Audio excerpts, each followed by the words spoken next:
Welcome back to X-Men Origins Wolverine. So, as mentioned before, now we have to do a tower mission. Also, oops, I just accidentally tweeted again. But for this occasion, Pedro is joining us, just to see, I guess, how the game is. Basically, the game works in a very similar fashion to God of War, in a proper hack and slash terms. Specifically, the HD version that I'm playing, the PS3 / Xbox 360 / PC version, PS3, Xbox 360, and PC, is the quote-unquote uncaged version, which adds blood and gore. I don't know how the SD versions are, but this one is extremely brutal. It's labeled as the second most violent Marvel video game, with the first being a Punisher video game. I forgot which specific one. Oh god. Believe Please it or tell not, me. Pedro, what you're looking at is one of the better video game adaptations. Licensed video games, yeah. And it's based on one of the worst Marvel movies ever made. Well, considering the movie it's based on, improving upon it is not exactly a hard thing to do. That's Also, the I thing, can the tell you game is another actually good thing. legitimately fun for the most part. I can tell you, having played all of it, it has a bit of a pacing problem in a sense that you don't know where to take pauses between segments because it's just keep going and going and going. It's imagine a bit like Azura's Wrath without the chapter system. But another good thing is that unlike what you saw in Iron Man, Hugh Jackman is really great as a voice actor for Wolverine, and in general. Like I wish he can actually pursue a career of voice actor if he gets tired of just being an actor. Hopefully. Actually, now that I'm seeing, this is clearly a God of War clone. Like, also, Tail, please tell me that the rope climbing mechanics are not like press L2, then press R2, then press L2. No. It's simply up and down with the analog stick. For a moment there, I was having Resident Evil 6 flashback. Not a fan. No. Well, Jova, I already told you why there are no reasons to be a Resident Evil fan, sadly. Well, yeah, I mean, I know too. I mean, I can understand the people liking 5 in an ironical way, but 6 doesn't really have many things that you can like. Trust me, Tio, I know, I've experienced 6. Unfortunately, one of us is gonna... Sorry, 6 what? Of Resident Evil. Oh, right, okay. It's just because, for those who don't know, climbing a rope in Resident Evil 6, you just have to press L2, R2, L2, R2. And you have to do this for like a whole minute because Leon just climbs the rope in such a slow... I mean, I get the input on paper, yeah, to simulate with the QTEs you reaching with your hands one by one, pulling up. But, yeah, it's tedious nonetheless. That kind of thing would work. That kind of thing would work better on the there's a lot of wall jumping when you in order to make the gameplay more fun. There's a lot of wall jumping. Also, every time Wolverine gets leveled up, he screams like that. Just to remind you that his life is pain and suffering. Yeah, I guess. But no Rage of the Beast. That's reserved to Batman. He is like many years old, and he has seen people die. Yeah. Yeah. At this point, it's like 100. Go on. You were saying this about the rope climbing? I was gonna say this kind of thing would work. Instead of pressing like L2 and R2, that kind of thing would be better on the move. Where you hold the wands and you put one over the other or something. I'm surprised. I can't quite tell for sure because I'm not controlling it, but the way his jumping works, it looks like it controls exactly like God of War. The Olympus Saga games, I mean. I'm surprised to hear that you've played Resident Evil 6, Pedro. I didn't think Resident Evil was your sort of franchise. Well, that's the thing, Jova. I kind of got into it when it became a GameCube exclusive for a while. Starting with Resident Evil 4. They remade the first one for the GameCube, and I figured, why not? Might as well see. I was surprised to learn that Resident Evil 2 was on the GameCube. Yes, you saw Johnny's review. Yeah. Well, we now have a much better HD remake anyway, so that's the definitive version. Anyway, the goal is to reach the top of the tower, as you saw, but each floor, quote-unquote, has another way to reach it. Mind you, this is a blind playthrough, so I was trying to guess where I was supposed to go, so studying the environment, looking at potential climbable surface, and there it is. Oops. Yeah. So Wolverine, for a Theo, minute there, it looked like your claws were embedded into midair. So Theo, am I right when this controls very similarly to God of War? Oh, definitely. No, like you said, it's pretty blatant the inspiration. But I say it works for the positive, for the better for the I'm not game. saying that in a negative way. Because unfortunately, even with the retooling, I will say that the story is still mediocre when you get down to it. Even if it's marginally better than the movie that it's based off, but the gameplay is what makes it the more entertaining. Anyway, you're supposed to deactivate the free control panels, but you need to defeat enemies while we between each other. Each of the deactivations. Sorry. Go on. You told me that there's a pacing problem. With the Like game. I said, in terms Jesus Christ, in terms of like I said, how the story progresses, in a sense that the game doesn't have that many breathing moments. It's just action after action after action. Wolverine just doesn't stop by its nature. Like I said, think of Azura's Wrath just without the chapter system, but instead a continuous thing. And as we mentioned, narrative-wise, you're constantly going back to the jungle. The jungle is definitely the lowest thing narrative-wise for this game. Like I said, aside from providing this gameplay section, it doesn't tell you that much story-wise that you already don't know. Like, the most important thing that you will need to know is the fact that what happens at the end with the village and the adamantium. Come to think of it, yeah, let me spoil you already, Joven Dibs. You don't get to get to the office to get the adamantium. You get it from the village. Yep. And that's where we transition. Apparently Wolverine fell into the exact same position he did when he escaped the Arclay facility. It's just the right way for that flashback. Alkali, sorry. And now it's time to escape. Oh, Pedro, one thing you gotta get used to, Wolverine's clothes apparently have regenerative capabilities along with his the skin. shirt of Wolverine will regenerate constantly. Basically, in order to simulate the damage, Wolverine will take actual damage on his body, not the limb missing, but you see like holes in his body, blood and everywhere, and the shirt will occasionally get ripped off, only to show up like in the next segment.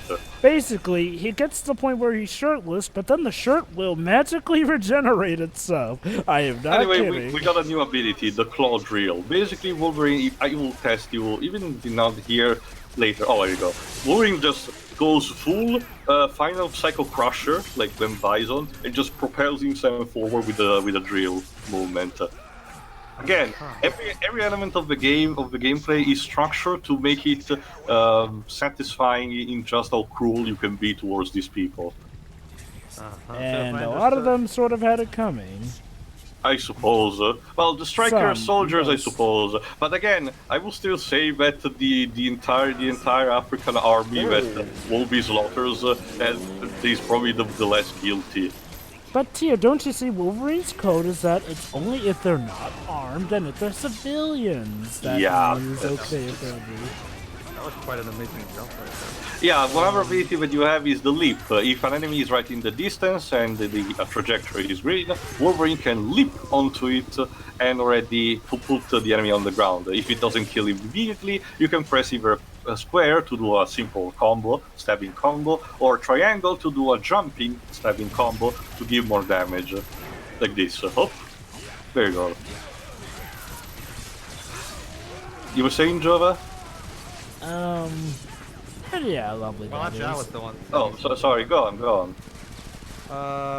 Okay, so if I understood correctly, the problem with the story is that it's constantly on the go in the sense that like we never stop to actually, flesh out whatever's going on. Like No. Not It is, but necessarily. it's done in a way that let's just say, for example, that you get some cutscenes where the characters are just talking without nothing that important going on, but they're not that much, and you get a lot of these minor action sequences broke by not too much terrain. Just say you have to be constantly on the edge to just stay alert from the next enemy ambush, which it's fine. Again, it is fine. But at the same time, just for the purpose of recording, it didn't give me a good time to, finish a part and then starting the next one. Allow me to Yeah, I help get try and sum up some of the plot ideas of this. Okay, what separates this from Azura's Wrath is this. Azura's Wrath had a plot that was constantly going, but it had a chapter system that helped to give us something of a break, and it at least made sure to cap off its plot points, you know, despite how satisfying or not as satisfying some of those ends would have been. This game, on the other hand, goes for the non-stop routine in the sense that it's constantly going, gives us lots of plot lines, but doesn't think to always cap them off. Like, for example, there's It's literally... definitely fun to play, but it can become taxing on the long run. Honestly, Let me put it like this. Hold on, Dibs, let me finish. Let me put it like this. There's literally a plot line in the Arclay facility where we're helping this girl mutant, and the way it ends is she just teleports away, and we don't even know she properly got away. We just assume Yeah, she we got never know away. what happened to her. I don't Heck, even know the if very she- scientist who helps us, we never see her again, even though it seems like she's got a lot of plot detail, and she's actually a character from the movie who does show up at a later segment of time, but we don't know what her fate is in this game. honestly though, I'm enjoying this plot a lot more than Azura's Wrath. Whee! That's because also it's more based on the movie with actors that you recognize more. Yeah. Mainly, and also Azura. Also, at least this game feels like, you know, it's going along at a decent pace. Azura's Wrath felt like it took fucking forever. Wait, Oh, hold on. It was programmed by, it was, written by the guy who worked on the Dragon Ball Z anime. So it's not too surprising. Also, Dribs, your complaint was that it was going too fast, so which is it? Well, the Well, thing that's the thing, Joe. But sometimes it's not you know what I mean, right? It's not like it's not 50-50. You know, it's not black and white. Sometimes things can feel like they're going too fast and still going on forever. I mean, it doesn't help that I don't even agree with your opinion on that game, but you do you. I think I know what Swims means, if I may. Like, I think it's... Oh, okay. Oh, so right, I that's think- right. One thing to mention, Pedro. They also sort of Giant take from the monsters. Titan-ehr. Here, those are giant mutants, except these Called ones are ones Wendigos. who have their mutations triggered, as in they're not true mutants, but they're people who were experimented on. Anyway, you were saying, Pedro? I think Dwib's issue is that the game relies way too much on constant non-stopping action, and with very little time to take a break.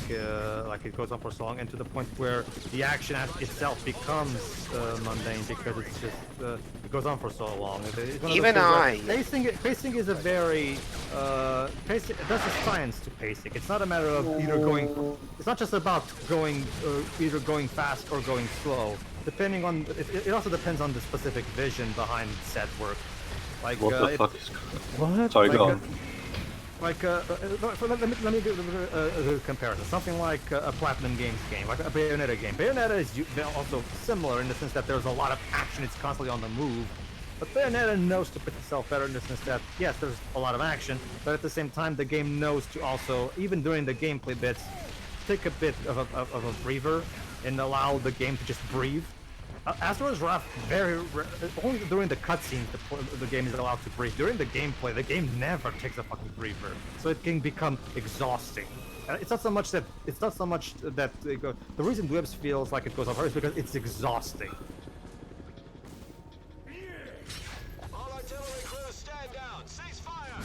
Scan the area for the target. Scanning.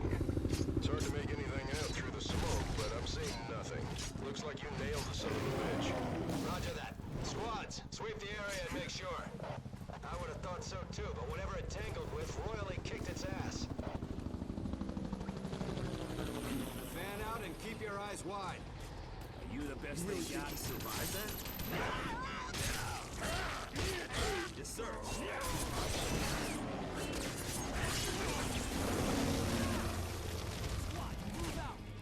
You want a piece of me? Anyway, as you saw, the Wendigo prototype is escaping, so now it's time to chase it while mowing down the different Stryker soldiers that get thrown in our way. I do like moves like that one. The Also, cycle. I love these games that have the button you have to, I mean, it's helpful, especially in a game like this where you're always moving around and everything. I always love when you have like the button you need to press in like huge. So considering this game doesn't have a chapter by chapter structure, and there's times where the gameplay goes on for quite a while, where you're always fighting with very little story throughout that long period. From what you told me now. Well, there are stories. It's just that it's just paced rather badly, unfortunately. That's what I mean, though. What I mean is that, like, okay, see, here's the thing. Allow me to use an example. As my problem with God of War 2, and the reason it's my least favorite of the original trilogy, is because of the pacing. Like, because in God of War, that middle section where you're just going on. Remember, allow me to remind everybody that the original God of War games are like 8 hours long each, so they're not very long. And in God of War 2, 3 of those 8 hours in the middle section are spent with little to no story progression, where you're just fighting these enemies who don't really matter that much in the grand scheme of things. And it can be a bit, and because and so you go on like 3 hours of nothing but combat, so it can be a bit like, compared to the first game, and especially the third game, which is my favorite of the original saga. It feels like they should have paced that game better. It's not quite the case here. It's like I said, it's more so the fact that this game has a knack for bringing up all points, but not properly finishing them. There goes the League of Wendigo. Extraordinary Gentlemen monster. That's what it looked like. But anyway, to give an idea, this entire sequence is about Wolverine escaping. Oh, Jesus Oh Christ. snap, he's not dead yet. Get that monster die. You're not Bane. Calm down. He tried to bane us. Okay, time to put him out of his misery. Now Oof. he's dead, surely. Unless he can grow another head. No, thanks. Or he's like the headless horseman or something. Aw, you can't kick the head continuously. Why would I? Are you I implying that think that's it's not now something actually Wolvie would do or not, just to make sure? Okay, no. Basically, I think later in this particular chapter I found a very weird Easter egg, but you will see when I get it. But anyway, this entire sequence is about Logan escaping the Alclay Mountain and the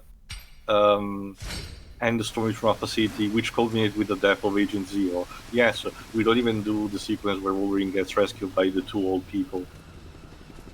Which may or may not be an improvement based off of how you liked it in the movie, but yeah. Honestly, it was just pointless emotional manipulation.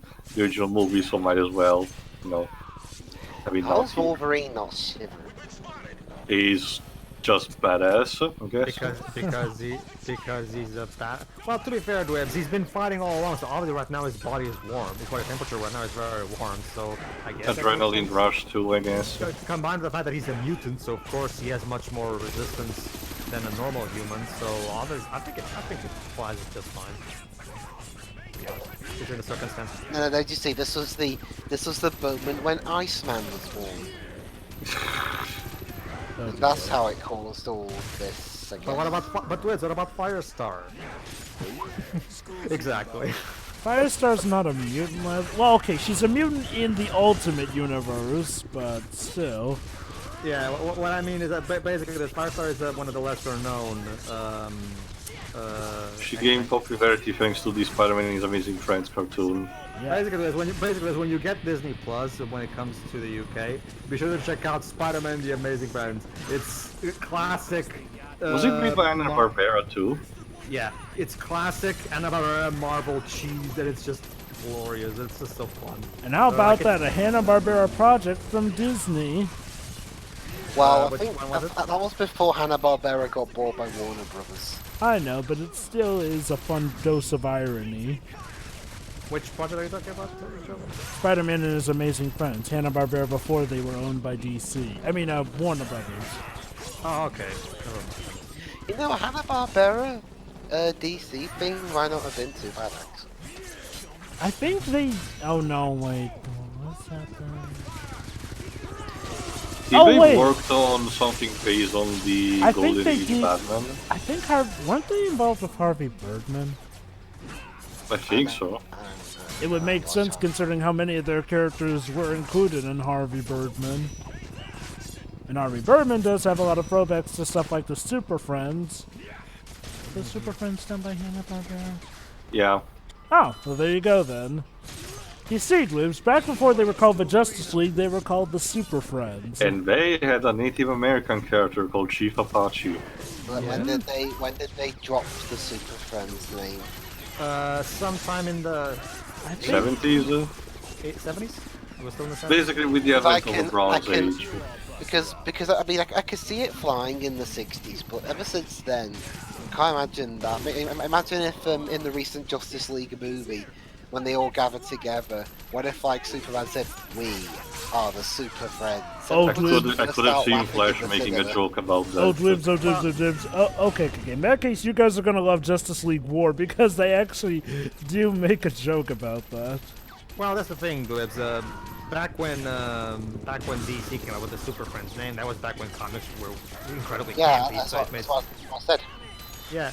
So they changed it for the sake of keeping up with the times. But yeah, Avengers, if I remember correctly, was always called that. Yes. Yeah, they it were was, all called Avengers. No. They were called the Marvel Buddies. The Amazing Friends. They were called the Marvel Buddies. What are you trying to do?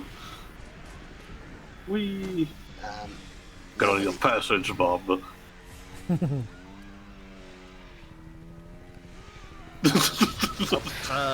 no, that that was a doesn't go perfectly to- good Well, vehicle that down the doesn't toilet. Oh, it's now. I mean, hey, it shows how it works in real life. Hold on, guys. Get ready. You're about to get a reference that makes no sense by the time this game was made.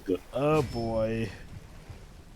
And I find it just by pure coincidence, mind you. Let me guess. You like playing Castlevania, don't you? No. Well, that was a Konami reference. It kind of makes Mickey sense. Mouse in context. reference. No. But you're sort of close. It's tied to something that it's tied to the company who published this. Activision. Just not something that they had at that moment. What you will see. Reference to Call of Duty. No, Call Oh of no, Duty no, was a they staple definitely program. owned that by then. That was how they got all the money. They originated it. Oh, they didn't know it. Okay. it now? Pyro? I don't know. Actually, all around. Don't think it's actually now, but still very close. Basically, I think after I deal with this. Ow. No, but you will see when I get it. Don't worry. It's like it's a recess reference. When he cuts off a head, he goes tender. There we go. There you go. I can also impale the enemies like this if I am close to the environment. Love how your detective vision shows what's interactable. Yes. I love how Wolverine just has a sense like, I wonder if I can stake Oh, this there you guy go. on If you this. deviate and find these... hold on. Is it here? Again, it's been a while. Yeah, if you deviate and get into this particular cave, you find... Hold on, is it here? Actually? No, actually, okay. So it's later. My bad. Sorry if I keep hunt foreshadowing for nothing, but believe me, continues. it is coming. The The hunt for the the Easter Activision egg. reference goes on. The hunt for the Easter egg. Well, okay, I guess. Hop. Oh wait, is it later then? Oh, I think it's possibly also in the next part. My bad. Sorry, guys. Yeah. The hype went down just almost. Hold on, as just badly. listen to the dialogue. Squad commander, this is checkpoint Delta. Okay. I just saw something. Is this the same thing you reported? Just listen to this guy leaning on the wall. No. Maybe. I don't know. But it's right ahead of me. Why don't you go investigate? See what it is. Hold on. No thanks. I'm staying right here where it's safe. Yeah, about that. Yeah. Sorry, dude. You were saying. Hey, what's going Yeah. I love that kind of comedy. Actually. Yeah. Nope. I'm staying right here where I won't die. on? But Stryker wants It's kind of the same, similar to what it was in part 1 with the African soldier surviving the wall and then Wolverine crashing onto him, just without the one-liner. Why did he bother taking out his his claws back only to just come back out again. I guess just in case. And also to show he can do it because he's cool. To keep his claws in prime condition, I guess, because if you leave them out too long or leave them too long in, those paws are going to end up clogged. They're made of adamantium. They can't. No, not break, the claws. The holes in his skin where the claws come out. I guess. Another thing you'll. Another The thing you'll really. regeneration factor it could take a while. Another thing, I'm pretty sure you really appreciate, Webs, is how Wolverine was portrayed in animation before the X-Men animated series, where he was so stereotypically Australian. Again, maybe they predicted that Hugh Jackman was gonna play him at some point. Oh, Not are just you that, talking about it Pride came, of the it came to a X-Men? point. It came Yeah. to a point where the actual comic division had in mind to actually retcon Logan as being an Australian, but we didn't at the end. It's the thing. Unlike Hugh Jackman, who actually keeps his he keeps himself, tame and or normal and stuff. The guy playing him in that cartoon Webs is so over the top with his accent, like it really is distracting. Yeah, and people. Question: which X-Men Okay, two questions. One, which X-Men cartoon are you referring to? Pride of the Pride X-Men. Pride of the X-Men. I think is it on Disney Plus? Pride of the X-Men was essentially the pilot. You know, like When it comes to, and second question, when it comes to X-Men, I understand that subtlety's not exactly a The major, forte of the franchise. but sometimes it does delve into subtlety a little bit. How subtle is that show? Okay. It's a pre-90s Marvel show, so as you can probably guess, it's not exactly subtle. Well, Okay. The 90s X-Men cartoon wasn't exactly subtle either. I'm not like you, I know more! Actually, Pedro, wasn't in the Hanna-Barbera Fantastic Four 60 shows where they defeat Magneto by tricking him with a wood object or something? I think it was both actually. Too. I'll have to look it up again, but I think both of them had that. Yeah. Basically, there was this episode where Radiators is like, "Oh, you can do anything, Magneto, because I have only this wood object that can defeat you." And Magneto is like, "Okay, I surrender," and he gets taken out by the police. So that's all they had to do in any X-Men movie, really. Watch the MCU do that thing where they try wood, but Magneto just uses the metal in the cops' hats or their belts or Well, whatever. when you really get down to it, they trade you to become another Wendigo. I forgot what's the name. The carbonite of the pencil technically is slightly metallic, just with a different atomic composition. The main issue is that there's not another enough leak to of really be extraordinary practical. gentleman monster. Okay, seriously. Seriously. Yeah. Go on, Joey. Seriously, Dibs, at some point I gotta show you Arkham Asylum because, most people would be saying that reminds them of a Titan. But I guess... Yeah, they even have the glowing eyes and everything. And this did come out the same year as Arkham Asylum. Huh. What a coinky dink. I mean, generally, when it comes to comic book games, generally I'd maybe more gravitate towards Marvel ones. I'm not a DC hater or anything. I do like some DC stuff, but believe me, Dweebs, it's understandable. Hey Drew, hey Tio, how ironic. We finally have a game that, while it is very similar to the Arkham series, we can't really say it ripped it off because it came out the same year. Yeah, it's similar to All 4 and Green Lantern Rise of the Manhunters were similar in structure, but by two different developers. What are you talking about? A few months that automatically qualifies stuff as a rip-off. You know that? Also, You know what's funny? It's like, well, this game also has its own detective mode. Like, gosh dang, it feels so eerie how many similarities it has to the Arkham series.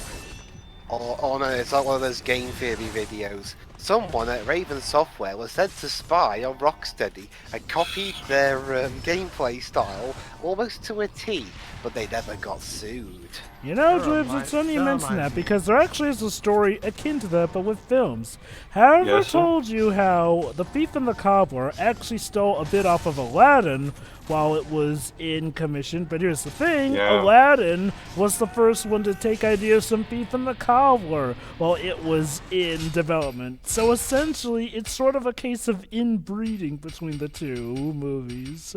Honestly, was in- both movies are so different. I fail to realize the point of the debate that goes on about those two movies. Oh, Pedro, there's no debate. I mean, it's been documented that, yes, in fact, they did take stuff from each other. I mean, it's not like, it's technically a bad thing. Like, heck, it's something a lot of filmmakers were doing around the time. It's Well, just, both movies it's so, are based on. it's so It's weird, funny, though, how one ended up being a masterpiece, whereas the other ended up being, well, Thief and the Cobbler. I'm not sure that if Thief and the Cobbler is based on the Thief of Baghdad, the story from the Arabian Night book. Well, it's at very least inspired by the 1001 Nights. Yeah, but Is keep in it? mind, Pedro, what the 1001 Nights contains a different set of stories. It could, for example, Sinbad. No, And I get that. I'm just saying it's like that's why I said inspired, not based on. Like it's inspired by that overall. No. That is correct. It's just that I think it's those two stories are inspired by two different stories contained in the same book. I get what Tia means in the sense that Thief and the Cobbler definitely takes some cues, but it feels a lot more like its own original tale, and there definitely was never a Thief and the Cobbler story in the original Arabian Nights tale, so maybe it's a combining of two of those tales. I still But would anyway, really you- love to see what Richard Williams was actually trying to make The- before the- the Oh, movie. oh, that's what the Still is recobbled the cut is recobbled for. cut, but it's Well, not well- that much, I would say. Well, but that's the thing. Well, I've seen it too. I know, but that's the thing, Jojo. But the recobbled cut is a fan-made thing with whatever footage there's available. What I would want is an actual proper director's cut where the director was actually able to properly finish the movie as he intended. Not something that was just recobbled as Logan, what are you doing? Yeah, I would have liked that This is too. a stupid idea, Logan. because Hello, what the here, we're on Logan with Jackass. I mean, the recobbled cut is the closest thing we have to that version, obviously, but it's not exactly it. For all we know, what Richard Williams was originally envisioning would be even better. It's just a matter of. And now, time for a very aggravating section.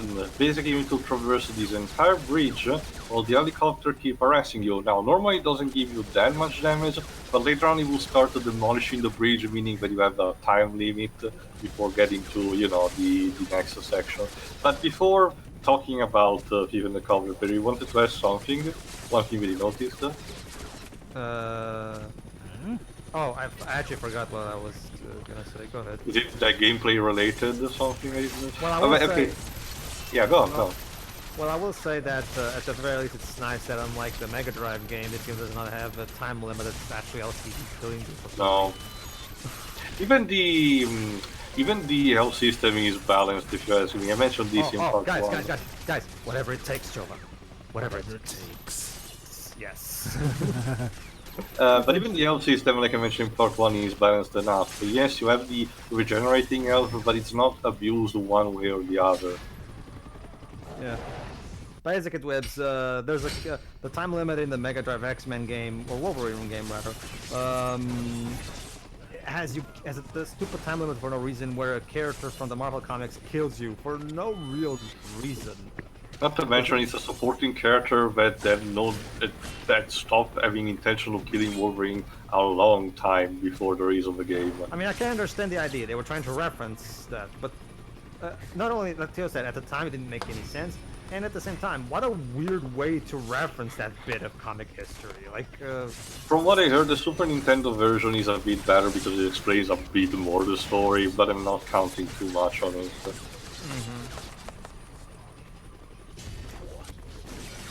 Jesus. These games could have really used subtitles, by the way. Oh yeah, Oh, that's yeah. something I definitely Yeah, noticed. we addressed that earlier on in the playthrough. But yeah, no, Pedro's still right. Like, I don't get it, honestly. This was back in 2011, right? I mean, by 2009. Oh, 2009.